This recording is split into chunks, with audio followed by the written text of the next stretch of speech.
to the Swarm right here on the Hive Media. We are a day late today. I have been sick all week. I'm recording a day later than usual because I don't know what I have, but it has whipped my ass this week. So I apologize for the Sunday release instead of the usual Saturday release. But, playing hurt today. We got a lot to discuss. It's probably going to be a shorter version because, as you can probably tell by my voice, I am still very much feeling whatever it is I have currently. But I am here. I am good to go. I am ready to go. We are going to have some fun, and we have a lot to discuss. We have World's End was last weekend. We're going to talk about what happened there. Last night was the first 3-hour SmackDown. As the first half of 2026. They're all going to be 3 hours, but last night was the first one, and last night's was a good episode. We saw some debuts. We saw some fresh faces. So we'll talk about that a little bit, and then, like usual, we'll swing over to the NFL. It is the last week of the regular season in the NFL, so playoff seeding is at stake. Teams still vying to win their divisions and get into the playoffs and things of that nature. So we will also dive into that.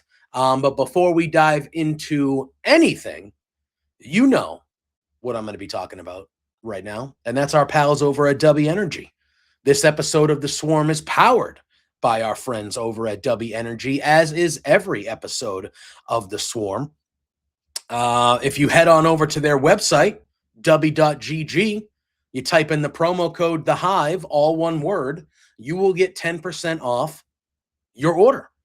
So head on over, W Energy, the clean energy drink. There's a bunch of flavors to choose from. No sugars, no jittery feeling after you drink them. It's just pure, clean energy. So whether it's a long night, a long week, you're gaming, you're studying, you just got a long day ahead, get powered up by our friends at W Energy. That's if you head on over to w.gg, you type in that promo code, The Hive, all one word, and you will get 10% off your order. So go visit our pals, W Energy, the clean energy drink. We want to thank them, as always, for supporting us here at The Hive. All right, let's dive in. Last Saturday evening was World's End. I know it's a little ways out now.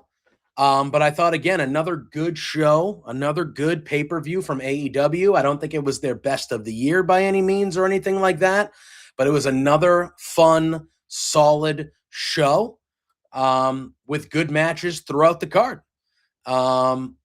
We had the Continental Classic finish up at World's End. We had the 2 semifinal matches, and they actually kicked off the show. The show was kicked off by a much-anticipated match between Kazuchika Okada and Konosuke Takeshita. This was a match that everybody was waiting for a long time, and I'm going to be honest right off the jump, they went in a completely different direction with the CC here than I thought they were going to go. I came into this tournament thinking we're going to get Okada and Takeshita in the finals, and this is Takeshita's time, and he's going to win the CC. I thought that I felt pretty confident in that, and they kind of flipped it all the way around. I didn't think Jon Moxley was going to make it to the semifinals. I thought he was going to continue his losing ways and move forward with that story. But we ended up with the semifinals of Okada and Takeshita and Jon Moxley and Kyle Fletcher. And Okada and Takeshita opened the show. It was a great match as expected. But I honestly thought that Takeshita was going to go over and win here, and they did the exact opposite. Kazuchika Okada defeated Takeshita to make it to the finals of the CC in hopes to win back-to-back Continental Classic. So that was a shocker right out of the chute there. And then the very next match was Jon Moxley versus Kyle Fletcher. And 2 things about this match. One, this match ruled. This match I thought was even better than Okada and Takeshita, and I did not see that coming.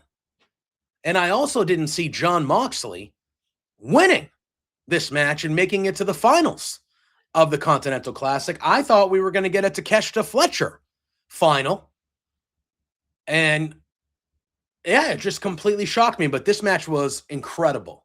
Fast paced, violent. Moxley had his, working boots on. Fletcher is just special.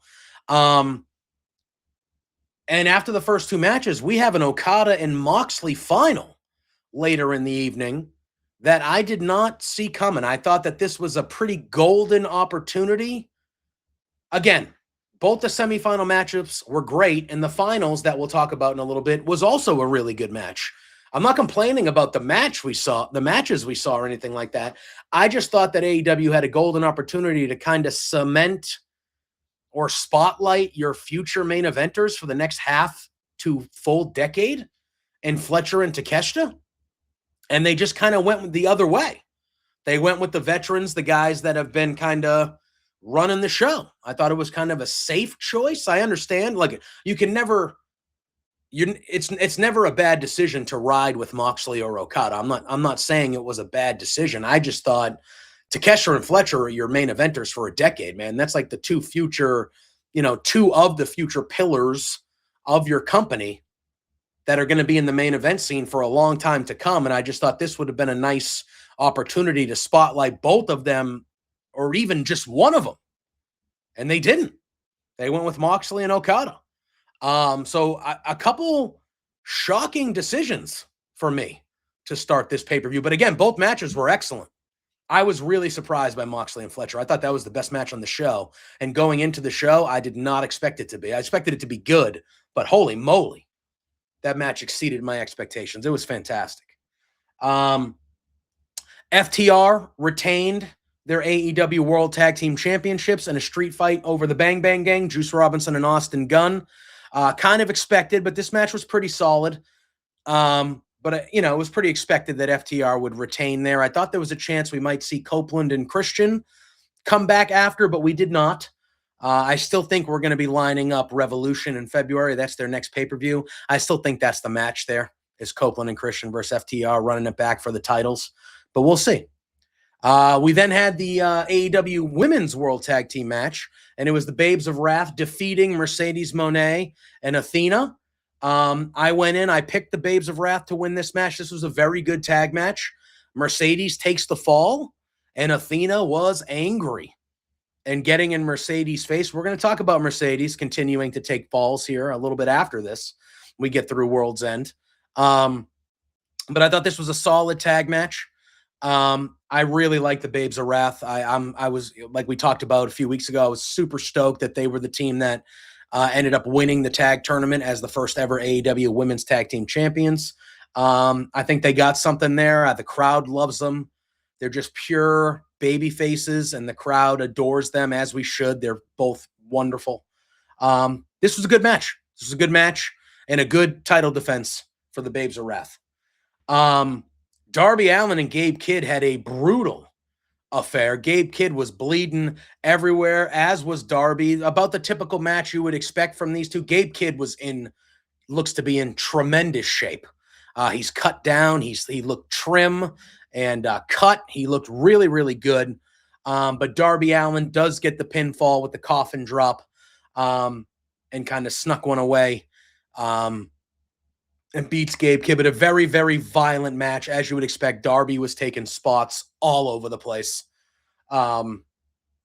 Just really a really violent match that Darby gets in his winning ways and continues to just fight the Death Riders. I think that's just something that's been going on for 7 months or something like that. So, yeah. We then had, one of the funnest matches of the night, the Mixed Nuts Mayhem match.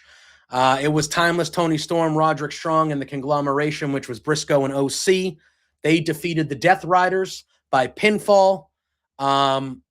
This was really good. This was, as the match says, this was mayhem. I loved Tony Storm and Marina getting involved. They were chumming it up with the men. Tony gave Claudio her hip attack in the corner. Timeless Tony Storm and Orange Cassidy together, just wonderful. And they leaned into it more on Wednesday. Just a wonderful time. Just a wonderful time. That was a lot of fun. Yeah, it was just really good. Just really good. And then one of the more anticipated matches for me of the evening, and it lived up to the billing.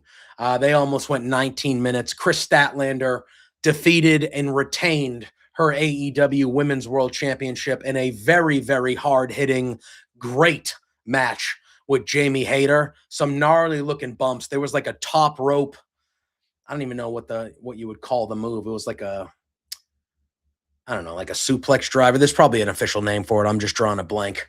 But the bump that Hayter took off the top rope there looked gnarly. Like it was, but these two beat the crap out of each other going back and forth. Would have loved to see Hayter pull it out because I love Jamie Hayter, but Statlander is just on a run now as champion. Her first 3 title defenses since winning the thing are beating Toni Storm clean, Mercedes Moné clean, and now Jamie Hayter clean. I mean, you can't get much better than that. You can't get much better than that. Statlander has been fantastic for a long time, but she's been fantastic as champion. And I think she's going to be holding on to that thing for a little bit longer. And then we got the finals of the Continental Classic. It was Jon Moxley and Kazuchika Okada. This is for the Continental Championship, as Okada was still the Continental Champion. So if he won, he would retain. And they went just over 20 minutes long, a really, really good match. And I thought Okada was going to win this once they kind of got to this pairing. But as, I was doing a watch along right here on the Hive with Josh and Auntie Collins. And as the match started going, I was like, I think Jon Moxley's going to, like, as we were like getting towards the end, I was like, I think Jon Moxley's going to win the CC. And I was like, he was like one of the guys that I thought for sure wasn't going to win the Continental Classic when this was first laid out. But Jon Moxley hits the Death Rider. He hit multiple ones, but he hit the Death Rider, the lifting Death Rider, to pin Kazuchika Okada 1, 2, 3. And Jon Moxley is your new AEW Continental Champion. This shocked me completely. I did not see this as the final, and I certainly did not see Jon Moxley winning the Continental Classic. And then afterwards, he cuts a pretty babyface promo talking about how, the Continental Classic is the epitome of what AEW stands for, and it's for the fans, and like the Death Riders were in the ring, and they were all like in uniform looking at him, and I was like, are they going to beat the crap out of him? Because this is like very much not what they've stood for the majority of the year. But nah, they were just clapping along. I was like, what is going on here? I don't know. It's not that I didn't like it. It was just very complete opposite of what we've seen. So I don't know if like now all of a sudden Moxley's turning babyface, because on Dynamite he almost got his leg ripped off, but then won the match. He's fighting Shelton Benjamin next week, which is going to rule. But like he's the babyface kind of in that match. So I don't know what they're doing here with the Death Riders or Moxley in particular. I don't hate it. I just didn't see it coming at all. I did not at all see it coming. And then we got to the main event. It was a 4-way match for the AEW World Championship. And we saw once again Maxwell Jacob Friedman become the new AEW World Champion. He pins Samoa Joe.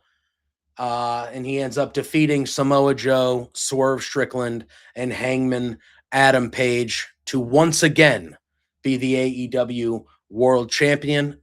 Overall, a really good show. I'd give it a solid 8.5 out of 10. I thought it was, AEW really does not miss with their pay-per-views. I thought this was another one in the lineage of that. Like I said, I don't think it was as good as All In or Revolution, which I thought were 2 of the best wrestling shows of the year. But it was solid from top to bottom, solid. Every match was good to great.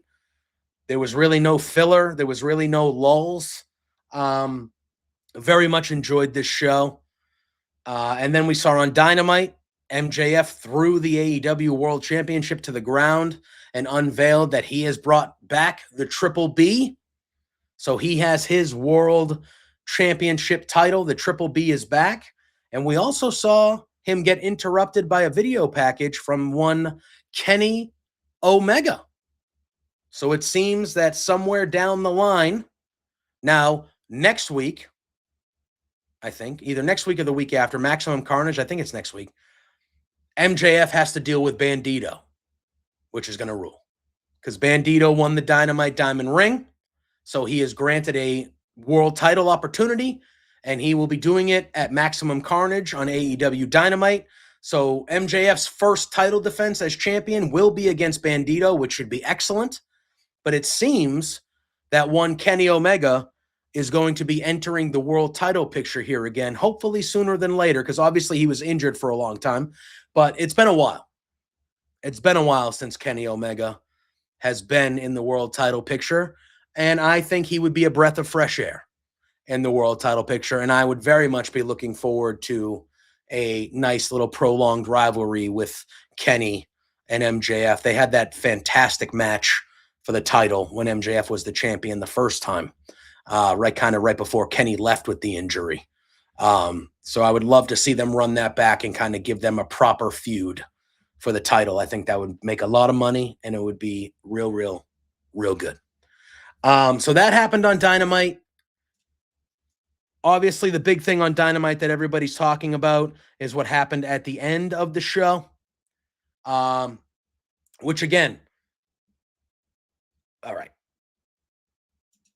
I'm going to nitpick here because obviously I love Willow Nightingale. I am not upset at all that Willow Nightingale. Okay. So they had the New Year's Smash on Wednesday. New Year's Eve Dynamite. We talked about Kenny Omega and all that stuff. It looks like the Ops. He's going, Samoa Joe cut a promo in the night that said, he's still going for the world title, but he issued a warning to Swerve and Hangman. So it looks like maybe Swerve and Hangman's going to be dealing with the Ops potentially. But it looks like MJF has a lot of people going against him, which is nice. We kind of had not a run back of the pay-per-view, but we had a 6-person mixed tag that saw the Death Riders get their win back over Orange Cassidy, Roderick Strong, and Tony Storm. Bandito and Beast Mortos had an unreal match, like a Lucha Libre style match, which was awesome. And Bandito won to kind of prop him up, looking good to his world title match. Brody King had a match with Lee Johnson, and Brody King got a nice win. The AEW Continental, they had a championship eliminator, which was Moxley and Josh Alexander, and it looked like Josh Alexander was literally going to rip Moxley's ankle or leg out of socket. Moxley was getting his leg basically ripped off the whole match. But he had Alexander tap out to the chokehold.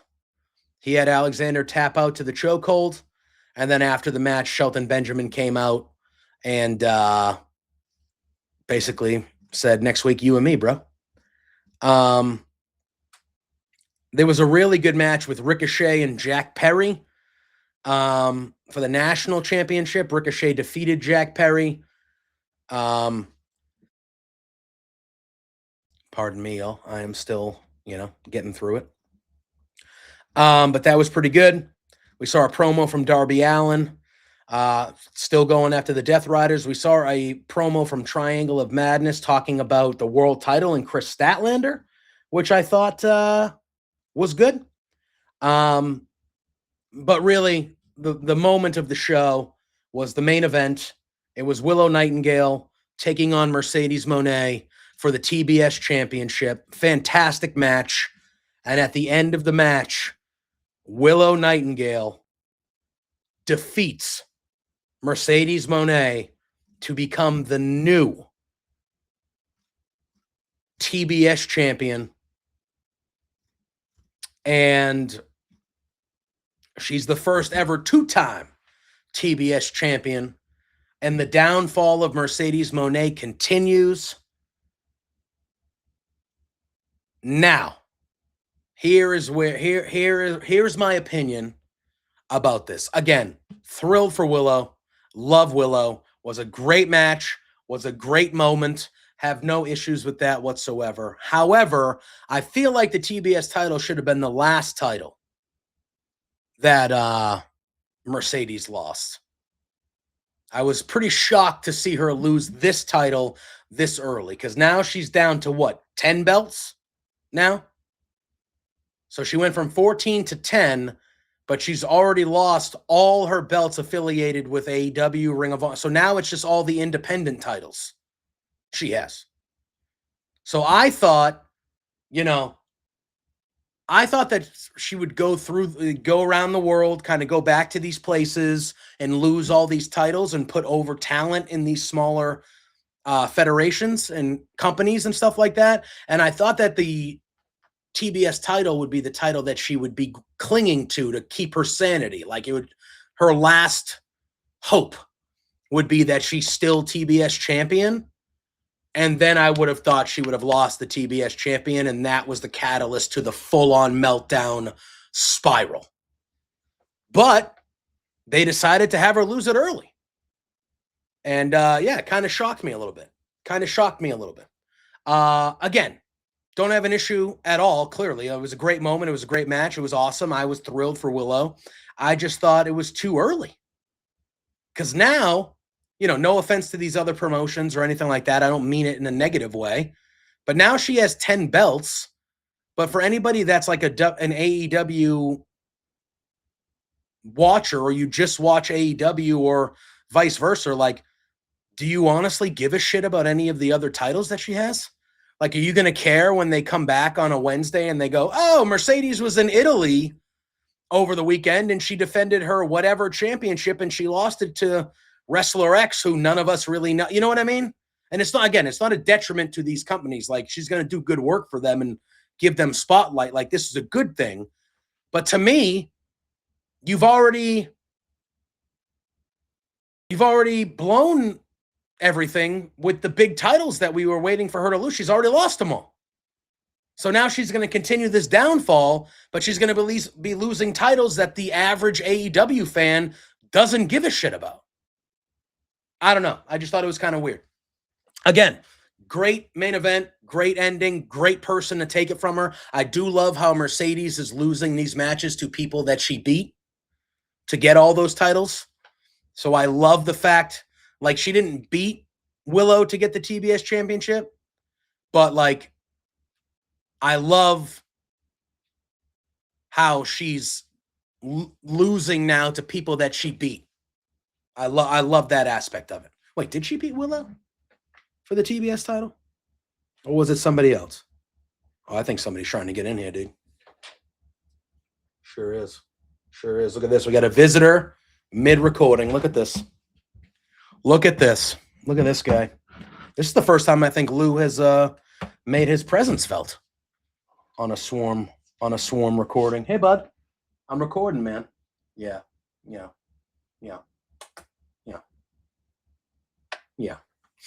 This is Lou, for anybody that doesn't know. He's look. Oh yeah. See,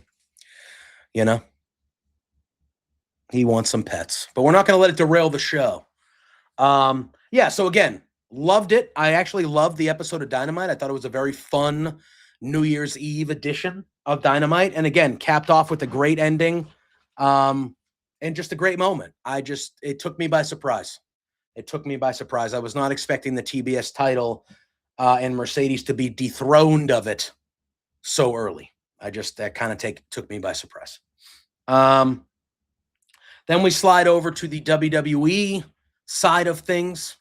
Last night, as we record this on a Saturday afternoon, last night was the first 3-hour SmackDown in about half a year, and the first one of 2026.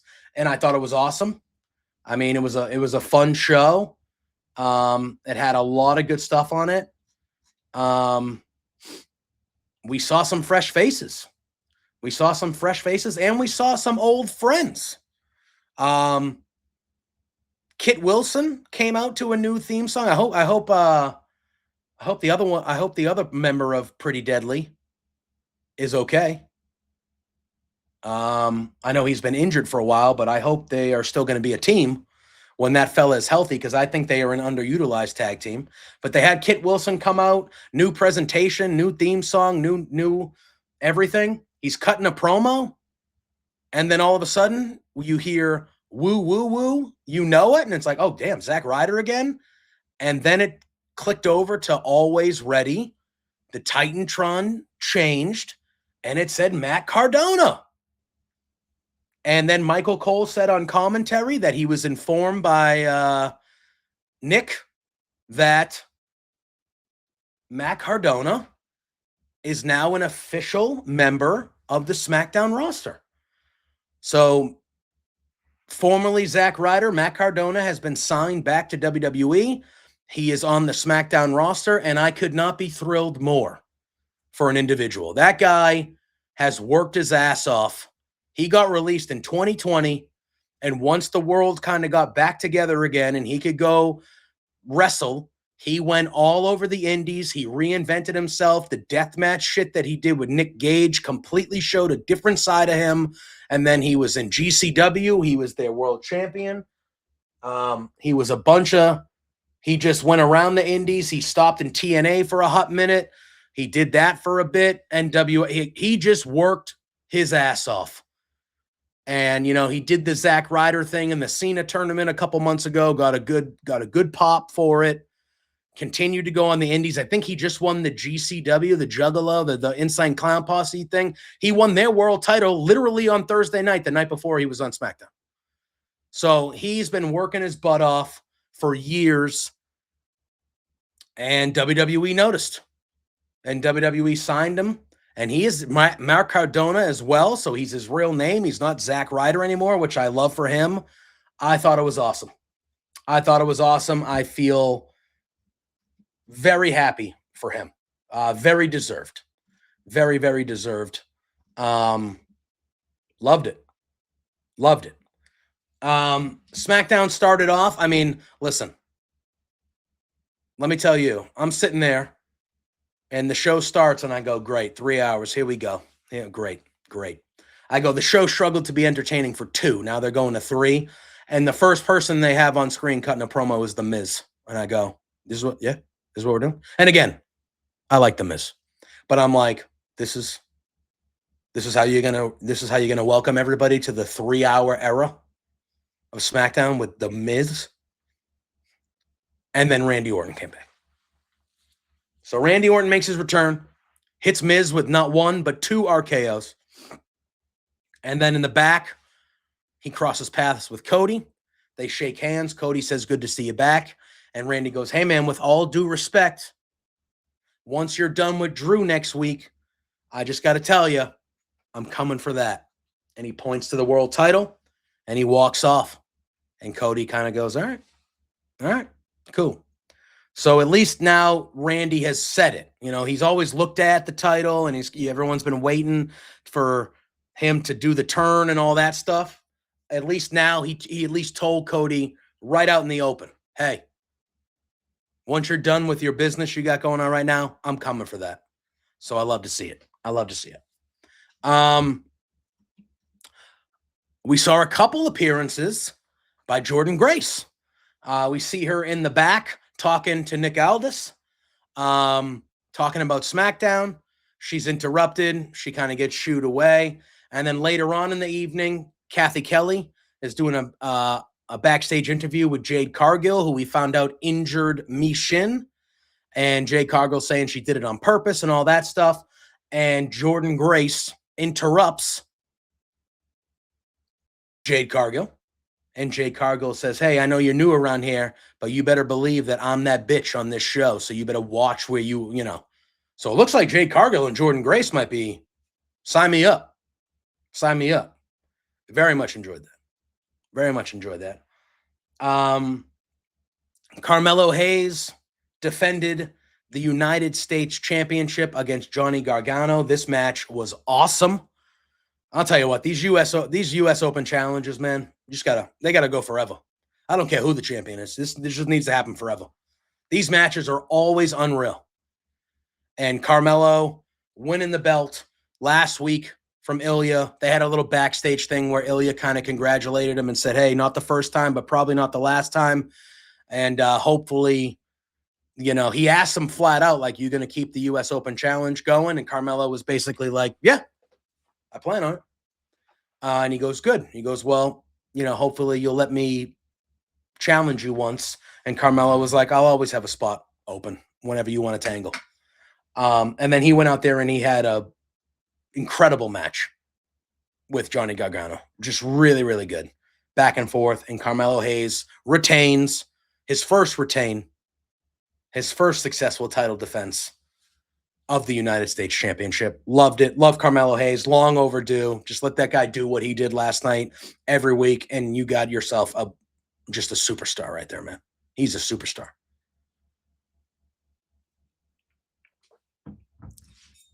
And then Sami Zayn. Sami Zayn comes out. He's cutting a promo. He's saying that, at Saturday night's main event, he got to do something that he doesn't get to do often, and that's he got to sit in the crowd and be a fan and watch John Cena's last match, and he got to watch it with his kid. And then, his kid asked him, like, hey, why do they call John Cena the Never Seen 17? And Sammy's like, oh, it's because he's won the world championship 17 times. And then he says, his son then goes, well, how many times have you won it, Dad? And Sammy said, he got humbled because he had to be honest and he had to tell the kid that the answer was 0. And his son just said, why? And then Sammy kind of goes into this passionate, promo saying that one thing he's going to do in 2026 is he's going to become world champion. It's one of the only things he hasn't done. And he gets interrupted by Trick Williams. Whoop that Trick. Looking like $1 million, white fur coat, white pants, white boots, no shirt, just looking like an absolute rock star. And Trick Williams comes out, huge pop, crowd chanting, whoop that Trick. And he was awesome on the mic, man. He says he's the sexiest entertainer alive. He said that Nick Aldis called him to say they needed a star like him on SmackDown. He was kind of condescendingly talking to Sammy, talking down to him. He's saying that he's also here to win a world championship. He said, except it won't take me 20 years to do it. He goes, because we're nothing alike. And then Sammy says, oh, yeah. He goes, well, you know what? He goes, you're right. He goes, you do have everything. You look great. You talk great. You sound great. All that stuff. He goes, but one thing you need is you need to be humbled. And he goes, and I got no problem, and I would be glad to do it to you myself. And then Sammy kind of walks off. So I thought it was a good first showing for Trick. I thought, if we're leading to a Trick and Sammy program, that's a great first real program for Trick. A guy like Sammy, he will make him look incredible. And then later on in the evening, we saw that Trick ran into Rey Fenix and Nick Aldis in the back, and they set up his debut match next week on SmackDown, where it'll be Trick Williams versus Rey Fenix. So unfortunate that Rey Fenix is probably going to take the L there because they're kind of still doing nothing really with Rey Fenix, and just put the Lucha Brothers together. Like, what are we doing? But that's going to be a great first match for Trick, and the Sammy being the first feud potentially, that's lining up Trick to be that's lining up Trick for potential success right out the chute. And I like that. I like that a lot. We had an ambulance match. It was actually the main event of the show. It was Damian Priest versus Aleister Black. These guys have been feuding for what feels like half a year, but it's been a long time. And this, I believe, was the end of the rivalry. Good match. It was pretty good. And, stipulation ambulance matches aren't my favorite matches, but, they usually big bumps, usually kind of use, it's an excuse to kind of have no rules. And I thought the match was pretty good. I thought it was a good main event. And there was a big spot at the end of it where Damian Priest threw Aleister Black off the top of the ambulance, which I thought was a cool spot. Yeah, I got no problem with Damian Priest winning this feud. I want to see where Aleister Black goes next, but I got no problem with Priest winning the feud. He's a former world champion. He's kind of been just kind of dwindling, not doing too much besides this feud. So, if they want to start to rise him back up the ranks here, I think that this was a good way to maybe set that in motion if they wanted to do that. We did have a title match on the show, and it was for the U.S. title, and it was Julia in her rematch against Chelsea Green for the United States Championship. And guess what? Guess what, y'all? So, at one point in this match, Chelsea Green pinned Julia, but Kiana James made sure that the referee couldn't count 3. And then after that, Julia got the 1-up, and she actually defeated Chelsea Green to regain the United States Championship. They absolutely fumbled the first reign with Julia. The fact that Julia does not get massive crowd reactions is 100% on WWE booking. 100%, because she is a rock star. I don't know why I'm saying that so much today, but she is a star. She's one of the best in the world in the ring. She's got the look. She's got the song. She even has the sidekick. Like, she's got everything you want to be a massive star, especially on SmackDown. And she won that U.S. Championship the first time, and they did diddly squat with her. So I'm hoping her winning it back is kind of like a rerun, and they actually invest some time, not only in Julia, but some time in the U.S. Championship, because you see what they're doing with the Women's IC Championship over on Raw, giving it actual feuds, having somebody like Becky Lynch being involved with it for the better part of this whole year. And then you look at the U.S. Championship, and it's been held by good people. Chelsea Green, Julia, it's been held by good people. They just have not put any care into it whatsoever. So hopefully we can kind of do a better job here on the second run for Julia. And then there was another big moment on the show. It was Drew McIntyre. He set the stipulations for the 3 stages of hell. And they are like this. The first fall, this is next week in Berlin, Germany. They are in Berlin, Germany next week for SmackDown. And Cody will be defending the world title against Drew McIntyre in a 3 stages of hell match. Let me just say off the bat, this is such bullshit, because this is WWE completely having a 3 stages of hell match so Drew McIntyre can get a fall and pin Cody Rhodes, but Cody doesn't have to lose the title. That is exactly why they're doing this, because Cody's already beat Drew 3 times, and he's going to beat him again next week, but they want Drew to be able to say that he pinned Cody. So they do a 3 stages of hell so Drew McIntyre can pin Cody but not actually win the title or the match. And that is bullshit. And I love Cody, but give Drew the friggin' title. What are we waiting for? Why is this feud still going on if he's not going to win the title? This is like the 3rd match of this feud where I said, if Drew's not winning the title, why are we still doing this? And he's not going to win the title next week. I would love him to, but he's not. He's going to pin Cody in one of these falls, and then Cody's going to win and retain, and then Drew's going to be like, but I pinned you. That's exactly what they're doing here. It's a cop-out. It's lazy. It's lazy. Show some balls and give it to Drew.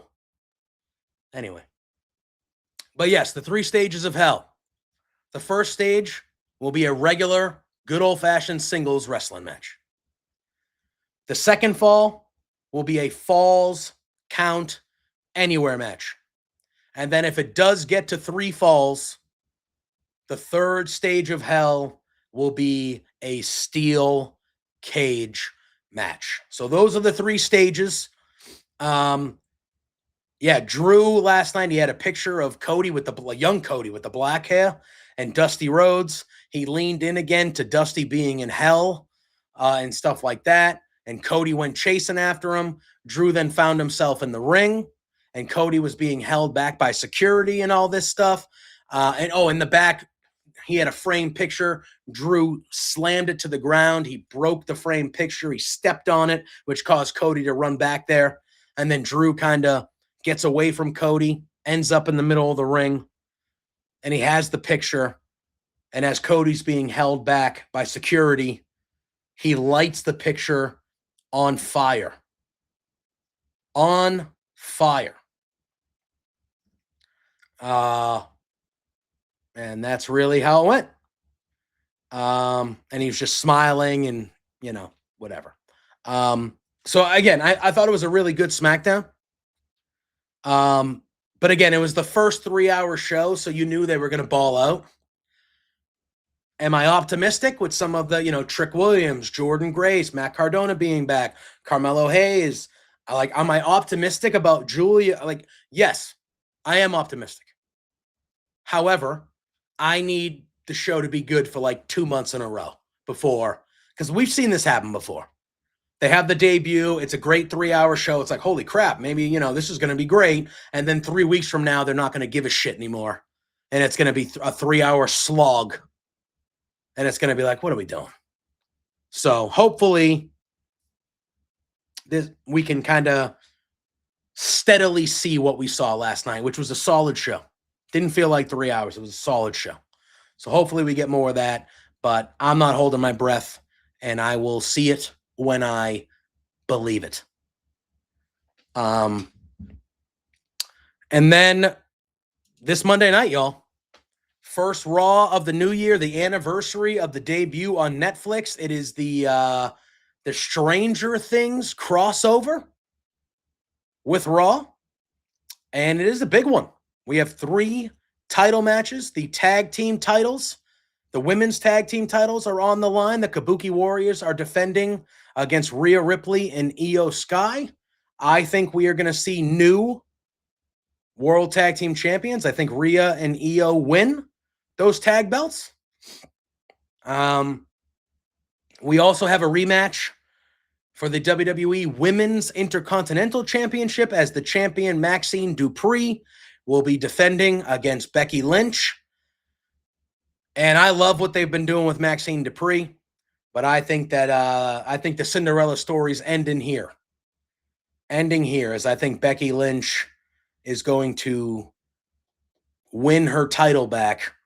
And I think she's going to do it in pretty convincing fashion. I think they'll make Maxine look good, as they have the whole time. But I think that Becky's going to handle business. I wouldn't hate it, honestly, if it was kind of not a squash, but I wouldn't hate it if it was like a convincing thing.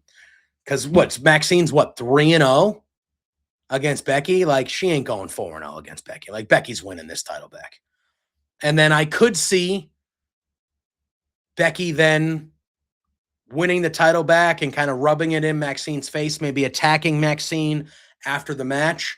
And then we either see a low-key legend, Natty, come out to help her friend, or an AJ Lee return, because I don't think we're even close to being done with AJ and Becky. I think that's the WrestleMania match, to be honest. We could see either one of those things. Before we get to the main event, which was going to be the world title, there is hot speculation that we could see the return of Y2J. Chris Jericho. He became a free agent on New Year's Eve, and the speculation for a long time, but has heated up since then, saying that everyone is kind of expecting him to re-sign and go back to WWE for one last run. I think Jericho is at a level that he could show up at the Rumble as a big surprise, and that would be great. But to me, it feels like he's a guy you want to show up before the Rumble and kind of promote him as being in the Rumble. I don't know where he would show up on the show. Maybe at the main event, Punk retains against Braun Breaker, and he shows up there to confront Punk. And then you do Jericho and Punk for the title at Rumble. I wouldn't hate that at all. Jericho's of the stature that he can just show up and have a world title match. He's Chris Jericho, for crying out loud. I wouldn't hate that. I just don't. He's going to get the babyface pop, but I don't know if they're going to bring him back as a babyface or a heel. So that obviously depends. So if he's coming back as a babyface, who does he go after? Does he go after a Logan Paul Does he go after an like I'm trying to think of like who are some higher up heel, like does him and Gunther have a program? Like I'm trying to think, or does he come back as a babyface and he goes after the world title and Punk? Or does he feud with LA Knight? I think that would be a great promo battle between those two guys. Like, does he go after? I mean, the Usos just won the tag title, so Jey Uso's kind of out. He's not a singles guy anymore. But I'm just very interested to see. I hope Jericho does come back on Monday. I think that would be fun. I was one of the people that actually kind of thought Jericho was doing some good work on his last learning tree run with AEW before he kind of took off. I actually thought it was pretty good, and I enjoyed most of what he did. I understand why people were fatigued by him and didn't want him around anymore. I think it's perfectly okay that he has probably decided to leave AEW. I don't think he needs AEW anymore, and I don't think AEW needs him anymore. He was essential to AEW at the beginning. He was an essential first world champion to give them credibility and all that stuff, and he had a good 5-year run. I just don't think that they need each other anymore. And we know that he's getting towards the end of his career. It makes all the sense in the world for him to have like a run through Mania, maybe a Hall of Fame next year or something like that. And I think if you're going to returning him at the Rumble, like I said, the buzzer goes off, and if it's break the walls down, crowd's going to lose it. It's going to be a great moment. But I also think him returning on Monday or on one of these Raws before, you get that same thing.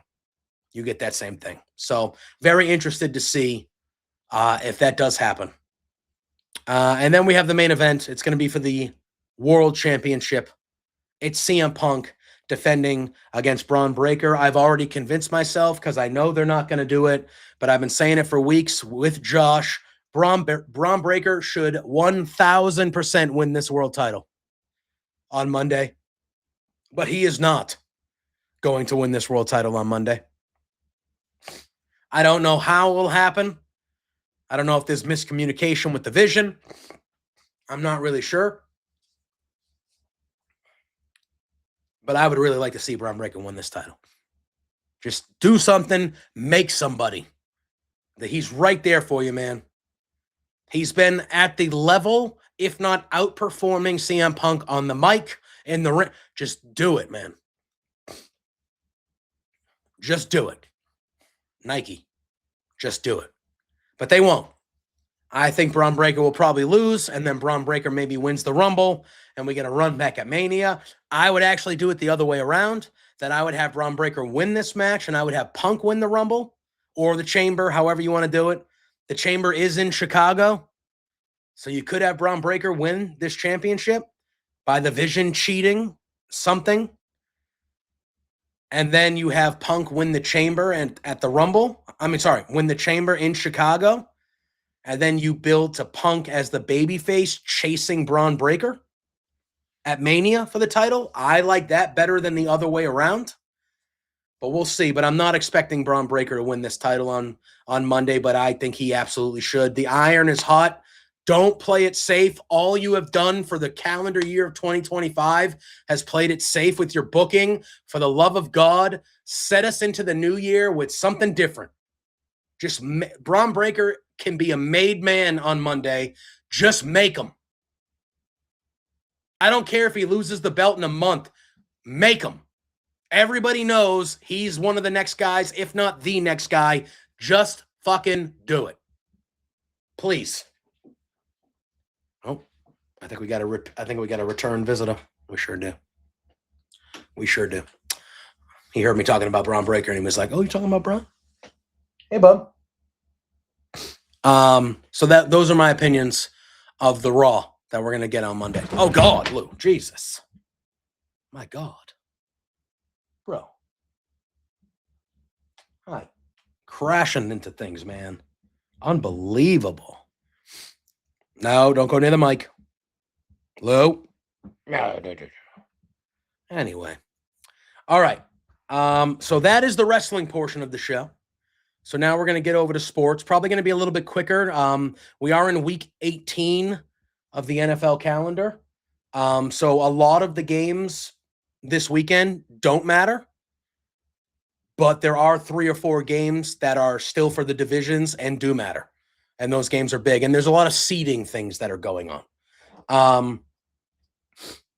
First and foremost, my New England Patriots apparently just, again, allegations. But on back-to-back days, on Monday, it came out that Steph Diggs, our best receiver, is going to be arraigned. And allegations came out of, I believe, felony strangulation. What is it? I can't say the word. Strangulation. I did it. Strangulation, which he vehemently denies. The team has come out and said a statement that they're supporting him through this. Obviously, it's one of those things where they're allegations, so it is what it is. Obviously, if these things are true, get them the fuck off my team. Because the very next day, our stud defensive tackle, Christian Barmore, had charges pressed on him for assault. The hell, man. Bullshit. Why are you doing this? Patriots are having a bounce back year for the ages. They're going to potentially finish 14-3, be a number 1 or 2 seed, one of the favorites to make it to the Super Bowl in the AFC. And in the last week of the year, we got back 2 crucial guys to our team back to back with this type of shit coming out. What is wrong with you? And like I said, if they are proven to be true, I want these guys off my team. I want them both off my team. I don't care how good they are. Get off my team. But it feels like we're not going to find out anything until after the season. So I think they're going to play. I think they're definitely playing tomorrow or today when you see this. But I think they're going to play the rest of the season. So we'll see. But never a good thing. It sucks to see, especially when it's your team. Especially when it's been such a great year. Like, there's been so much optimism and happiness in the year. Like, everything's been kind of going our way. We've been playing great. The quarterback is potentially the MVP of the league. The coach is potentially the coach of the year. And then you got these 2 giant wet turds. Way to, not ruining the season by any means, but it could affect the clubhouse. It could affect how they play. There's people in that room that have sisters, that have wives, that have daughters. You see shit like this, whether you believe your teammate or not, that's going to make you feel a certain way. These 2 guys, if they are playing, I'm sure they're going to have other shit on their mind besides the football game, so it could affect how they play, and they're pretty crucial to what we do as a team. It's just not good. It's just not good. So we'll see what happens there. But the big games, technically, by the time you are watching this tomorrow, the two of the 3 biggest games of the weekend have already happened. Because today, as I record this on Saturday, we have 2 games that are worth the division. Their division. The first one is in the NFC South, as my Carolina Panthers, who had 2 opportunities to win the division and choked them both. They are traveling to Tampa Bay to play the Tampa Bay Buccaneers. If the Panthers win, they are outright the NFC South champions, and they will be in the playoffs. If the Buccaneers win, they will be in the driver's seat to win the NFC South. However, they will need help from the New Orleans Saints to defeat the Atlanta Falcons. Because so basically how it goes is if the Panthers win, they're in. They're the NFC South champions. They're in the playoffs. If the Buccaneers win, they need the Saints to beat the Falcons. So the Buccaneers get in. But if the Falcons beat the Saints, even if the Buccaneers beat the Panthers, if the Falcons beat the Saints, the Panthers get in because of record and conference record, division record, whatever the tiebreakers are. So that's what's happening there. Then the real good game tonight, 8 o'clock. This one's a doozy. This one is in Santa Clara. San Francisco 49ers hosting the Seattle Seahawks. The Seahawks are 13-3. The Niners are 12-4. The winner of this game will be the NFC West champion. Both teams will make the playoffs, but the winner will be the NFC West champion and will also most likely be the number 1 seed in the NFC, as the Rams have kind of fallen off here They will also still make the playoffs. The NFC West is going to have 3 playoff teams. They are far and away the best division in the league. They're going to have 3 teams. But this game tonight, that's a doozy. Seattle is actually favored by 2.5 points. I'm actually picking the Niners. I like the way that offense is looking, man. Brock Purdy, I knew he threw a pick 6 to start the game last week, but since he's come back, man, he's been balling out. And Christian McCaffrey's unbelievable. He's been incredible this year. Seahawks have been incredible on the road, though. 7-1 on the road. I like their coach. They're super talented. JSN is the best receiver in the league. But I got the Niners winning at home and winning the division. How? I mean, I know Vrabel as a Patriot guy. Obviously, I'm pulling for him to win Coach of the Year. But I think, and I've been hard on Shanahan. To me, he's a guy that is a good coach, but he's never won anything. But for him to have this type of year with the injuries and everything that they've gone through, and Mac Jones played well, but Mac Jones starting half the year to potentially get the number 1 seed in the NFC, he deserves some Coach of the Year recognition. Big time.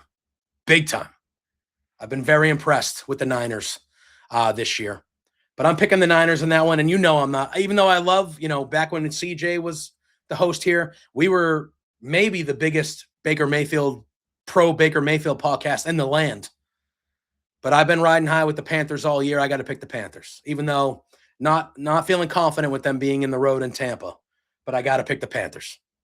But we'll see. But 2 big games happening on Saturday. Both divisions up for grabs. So that'll be fun. Like I mentioned, the Saints are traveling to Atlanta to play the Falcons. Falcons are favored by 3.5. Tyler Shuck is actually pretty good. I've been saying that for a few weeks. He's actually turned into – he might win Offensive Rookie of the Year. There's actual potential that he might win it. With that being said, I think the Falcons are going to win this game. Bijan's – that game he had against the Rams, dude, holy shit. That was a performance for the ages. I got the Falcons winning and sending the Panthers into the playoffs no matter what.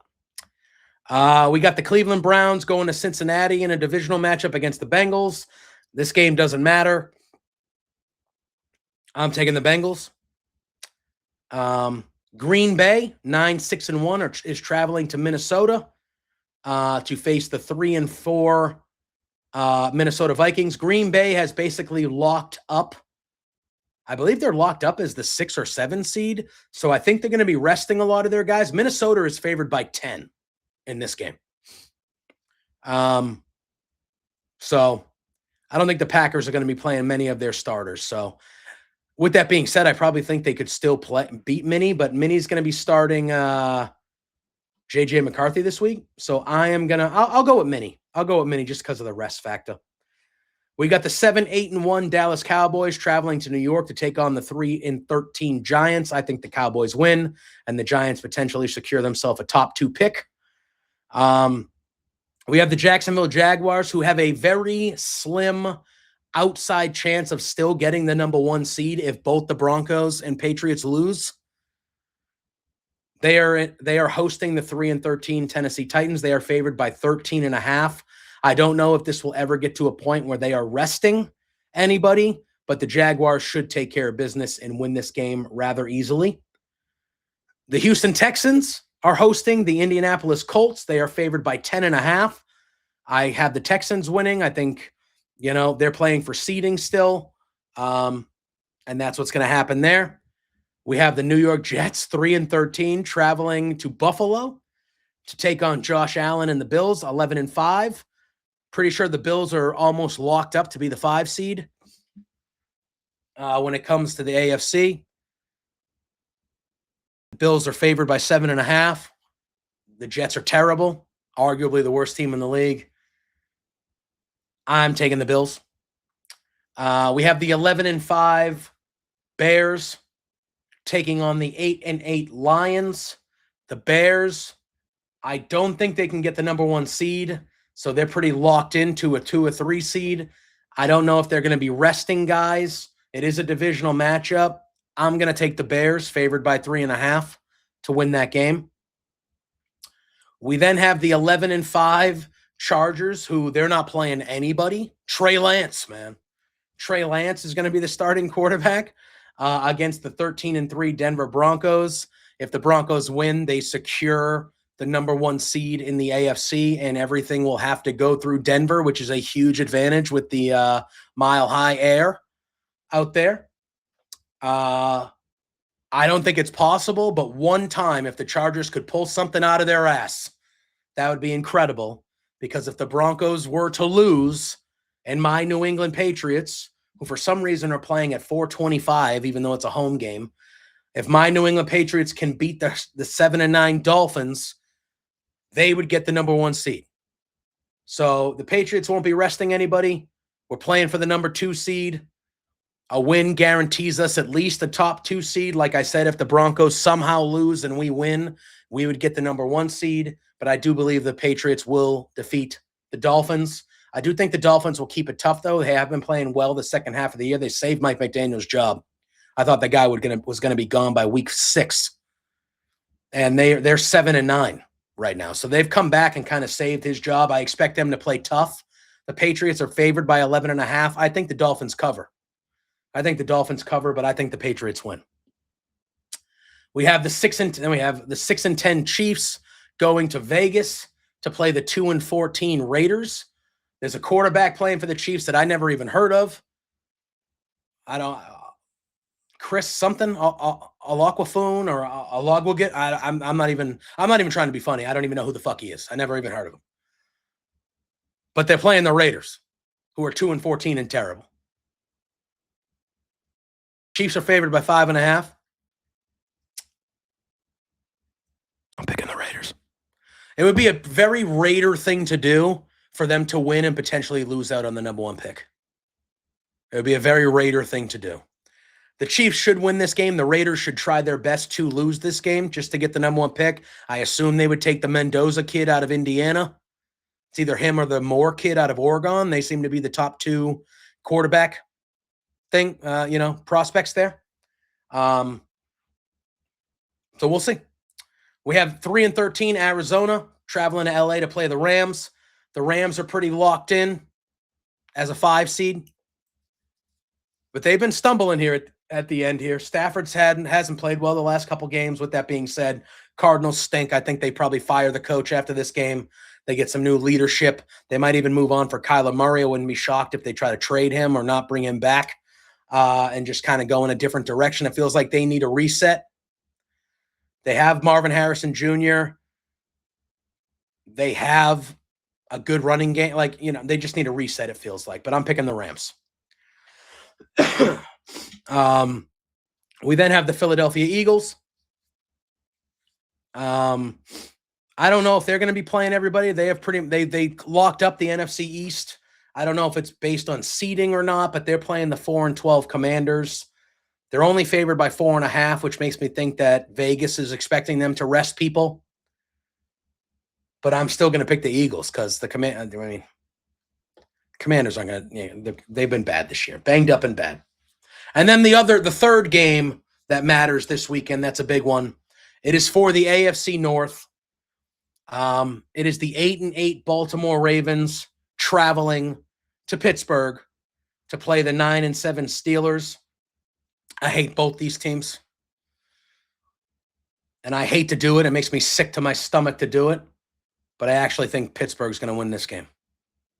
Bitch. Baltimore is actually favored by 3.5. I assume that's like a Lamar spread because Lamar is easily the best player on the field, even though I think he's banged up. But the Ravens arguably have the 2 best players on the field in Derrick Henry and Lamar Jackson. There's no DK Metcalf again for the Steelers. And if you watched that game against the Browns last week where the Steelers could have clinched the division, they couldn't move the football without DK Metcalf. They couldn't move the football. Now, the Browns have a great defense, but it's the Cleveland fucking Browns. You win that game. But the Steelers are frauds. I've told you all year. They're frauds. That was the prototypical Pittsburgh Steelers loss. Every year, Mike Tomlin again secures a 500 or better record for like the 20th year, or however he's been there. Other people are impressed by that. I'm not, because I think it's fraudulent when you have to play for a long time. When you played the Bengals and Browns 4 out of your 16 or 17 games, not really hard to, that's 4 wins, bro. Now, I know the Bengals have been harder the last handful of years with Burrow, but when you're playing routinely two of the worst teams in the league twice a year, and you get halfway to 8-8 just on those games alone, it's really not that impressive of a feat. But it is what it is. I like Tomlin as a guy. Like I like him. I just think he's a way overrated coach. With that being said, I do think they win this game. And then they will lose in the first round of the playoffs, like they always do, because they are frauds. They are absolute frauds. And that is the week. There is no Monday Night Football game this week. We will know all the playoff seedings and the matchups and the times and all that fun stuff by the end of Sunday evening. So when we get back to our normal time next week, which we'll record on Friday and release on Saturday, we'll have a full NFL wildcard weekend preview. And then the next 2 weeks, we get football on Saturday and Sunday, baby. Ready to go. We get 2 full days of playoffs next week in the wild card and 2 full days of playoffs the following week. And the divisional round, I personally think the divisional round is the best weekend of pro football all year. That's like usually the cream of the crop, just great games. I'm excited. I'm excited the Patriots are back in the playoffs. It was I know everybody else isn't, but that was a dreadful 5 years, bro. We were so bad, and there was nothing to look forward to, and the games were miserable. Listen, I'm a homer, so obviously I'm going to pick my team to win it all, but I don't have the expectations that they're going to. But I'm just excited that the games are going to matter again. And I'm excited that Drake May gets to experience a playoff game, a home one as well, and only his second year, first full year. I just think it's good. It's good. But that's going to do it. That's going to do it for week 18 of my NFL picks, the last week of my NFL regular season picks. And that's going to do it for today's episode of The Swarm. I know it's a little shorter than usual, but I have been sick all week. My voice is getting through it. So I'm going to duck out of here a little early. I appreciate all of you watching. If you are watching on YouTube, please click that thumbs up and give a like to the video. It helps us at the Hive out a lot. It helps me out a lot. Give me a follow here at JPJ Loves Gaming on all social media platforms. I release my weekly schedule every Monday. You can catch me over at Love Wrestling. You can catch me over at bodyslam.net. You can catch me multiple times a week here at the Hive. And stay tuned because I have some big news coming up here in the next couple of weeks. You might be able to catch me on another platform starting soon. And this one's a pretty big one. So keep your eyes open for some news potentially over the next couple of weeks. That's what they call a tease. That's what we call a tease in the biz, But we're going to get out of here. I hope everyone had a wonderful new year. Everyone's, you got your resolutions. You're doing all your things. I hope 2026 is the best year yet for everybody. Appreciate the support that you've given us at the Hive in general, but on the Swarm in this show, and just kind of me in general. So appreciate you all. On to 2026. Enjoy football this weekend, and I will see you all next week for another edition of The Swarm. Until then, you know the drill. Peace out.